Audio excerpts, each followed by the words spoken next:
ለኪን ንፍጣም ደሃይ ደሃለች ምን ነው እርዳታ ድርጅት የሚመስለው ትሽ እህቴ እባክሽን ግዢ ዛሬ ምንም አልሸጥኩም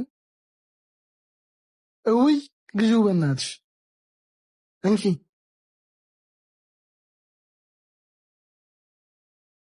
ሂድ ከዚህ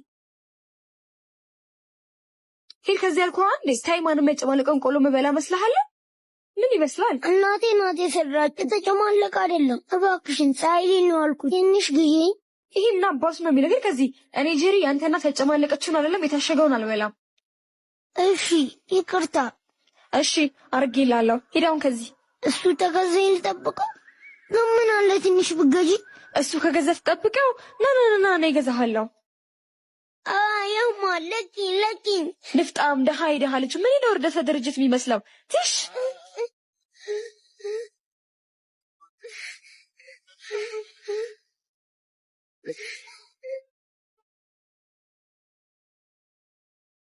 ምን ሆነ ነው አባቴ ምን ሆነ ነው ምን ሆነብህ ነው ውይ የኔ ፍቅር አላየሁትም እኮ የሰጠኸኝን ብር ሰጣው ነው መሰለኝ የወደቀው አየ ደሃ ነገር ሩሳውና ይሄ ሁሉ ስራ ያንቺ ነው ማንን ትሽመቻጣው ነውጂ ለዚህ ጻናት ታስቢ በፀሐይ ተቃጥሎ ለሚሸጠው ለእናትየው ታስቢ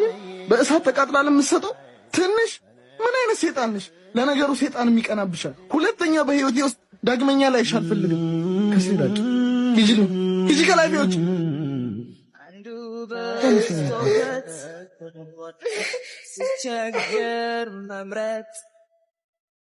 ሌላው ምን አባት እንዳይከፋሽሽ በህይወት ውስጥ አንዳንድ ከባድ የሆኑ ሰዎች ያጋጥማሉ አሁን ንገረኝ በቀኑ ስንት ብር ታገኛለህ 50 ብር ነው የኔ ጀግና ጎበዝ በቃ እኔ የሳምንት ሰጣለሁ ለሳምንት ቤት ታርፋለሽ ለተረፈው ነው በቃ ይሄው የምግቡ ሂሳብ አንድ መታጠቢያ ቤት ደርሼ ልምጣሽ እቺ አስጠላትም እንዴ የሆነ ጊዜ ላይ ተጋብዘን ስለነበር እድሜ ልኳን እንጋብዛት ነው እንዴ እሺ እኔ ራሱ እንዴት እንዳስጠላችሁ ቆይን ሰራላተለ ሁሉም የድርሻውን ያወጣልሽ ብሎ እናንተ ያስጠላችሁም እንዴ ጊዜ ፊቱን አዝሮባት እንጂ የሁላችንም የሚሳም ቆልፈው የነበረች እሷ እንደነበረች ታውቃላችሁ በተለይ ደግሞ አንተ እዚህ ለመብቃት ምክንያት እሷ ናት አፈም ሞልተ ስለሷ እንደዚህ ትናገራለህ አዎ ግን ነበር ወይ እንዲህ ከምትቆርቆርላት ከፍለላት ከተደበቀች በሽንት ቤት አታወጣትም ለሷ ከዚህም በላይ ይገባታል ለሷ እንደዚህ ከሆናችሁ ለኔማ አስቡ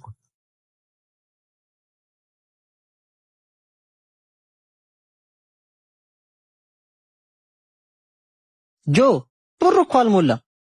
ለዚህ ነው እንደሚያ